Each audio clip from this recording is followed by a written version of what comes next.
بسم اللہ الرحمن الرحیم۔ وہ ایک عجیب سی رات تھی۔ مجھے سمجھ نہیں آ رہا تھا کہ میں کیا کروں کیا نہ کروں۔ شادی کی پہلی رات تھی اور دلہن بنی بیٹھی میری بیوی نے کہا، خبردار مجھے ہاتھ مت لگانا، میں کسی اور سے محبت کرتی ہوں، یہ زبردستی کی شادی ہوئی ہے، اور یاد رکھو تم کچھ بھی کر لو میری محبت نہ حاصل کر پاؤ گے، نہ میں تمہیں چاہوں گی۔ اس کی آنکھوں میں آنسو تھے۔ میں حیران و پریشان پاگلوں کی طرح اسے دیکھنے لگا اور سوچنے لگا کہ یہ کیا ہو گیا ہے۔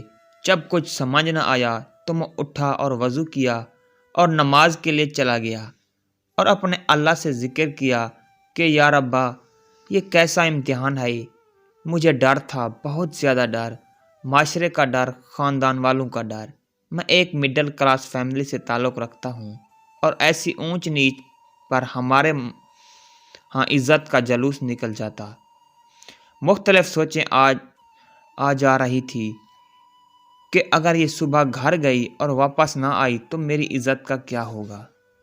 کیا پتہ یہ اپنے گھر میں یہی نہ کہہ دے کہ یہ نہ مرد ہے، اس سے شادی ختم کر لو۔ اور ایک بار تو سوچو کہ زبردستی کرتا ہوں، گناہ نہیں، میرا نکاح میں ہے، مگر میرا دل نہیں مانا۔ میں نے اس سے بات کرنا چاہی مگر مجھے گوارا نہ ہوا کہ میں اس عورت کی منت کروں جس نے مجھے یوں ٹھکرا دیا۔ اللہ تعالیٰ سے شکوہ شکایتیں کرتا کرتا سو گیا۔ اگر ایسے کسی اور سے محبت تھی تو نکاح کے لیے ہاں نہ کرتی یا مجھے ہی بتا دیتی، میں اس سے خود رشتہ ختم کر دیتا، بات شادی تک بڑھتی ہی نہ، میری زندگی برباد تو نہ ہوتی۔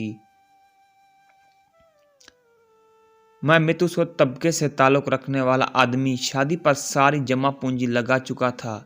خیر، صبح وہ اپنے گھر چلی گئی، کوئی بات نہ ہوئی، 3 دن تک کوئی ہلچل نہ ہوئی۔ 3 دن بعد اس کی امی کی کال آئی کہ بیٹا تم آئے نہیں اپنی دلہن کو لینے، تم میں لینے چلا گیا۔ میں نے وہاں بھی کوئی بات نہیں کی، ہم واپس گھر آ گئے۔ میری بیوی میرے سامنے تو نہیں، البتہ باہر جا کر گھر کی چھت پر جا کر ہر رات کو فون پر کسی سے باتیں کرتی تھی۔ میں نے اس سے پوچھا تک نہیں کہ وہ کسی سے باتیں کرتی ہے، کون ہے وہ، بس ایک بار پوچھا تھا اسے طلاق چاہیے، اس نے کہا نہیں۔ اس کا فون پر جو عاشق تھا اس کا مجھے کوئی مطلب نہیں تھا۔ 5 ماہ ایسے ہی گزر گئے۔ میں کام سے تھکا ہارا رات میں گھر آتا، کھانا باہر سے کھاتا، اور جب بھی گھر آتا وہ فون پر ہی باتیں کر رہی ہوتی۔ ایک دن اس نے پوچھا کہ ایک بات پوچھوں؟ میں نے کہا پوچھ لو۔ اس نے کہا کیا آپ کو مجھے دیکھ کر طلب نہیں ہوتی؟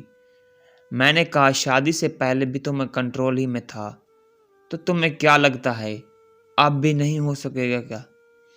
مگر اس رات بات کچھ اور تھی۔ میں سویا ہوا تھا، میرے موبائل کی گھنٹی بجی، فون میرے دوست کا تھا۔ اس نے مجھ سے کہا کہ تمہاری بیوی کسی اور مرد کے ساتھ فلاں ہوٹل پر بیٹھی ہے۔ مجھے پہلے تو یقین نہ آیا، لیکن جب میں اپنی بیوی کو گھر نہ پایا تو بے حد غصہ آیا، اتنا کہ مجھے اپنا دماغ پھٹتا ہوا محسوس ہوا۔ میں نے اس کی عزت رکھی، کسی کو کچھ نہ بتایا، پر اس نے میری عزت نہ رکھی۔ میں ہوٹل کی طرف چل دیا، خود کو پرسکون رکھا۔ وہاں اس کو کسی غیر مرد کے ساتھ بیٹھا ہوا دیکھا تو آواز دی اور کہا کہ چلو گھر چلو۔ وہ چپ چاپ گھر آ گئی۔ گھر لا کر اسے میں نے انتہائی زوردار تھپڑ مارا کہ میری انگلیاں اس کے منہ پر چھپ گئی، اور اسے کہا کہ وہ اب اس گھر میں مزید ایک لمحہ بھی نہیں رہ سکتی،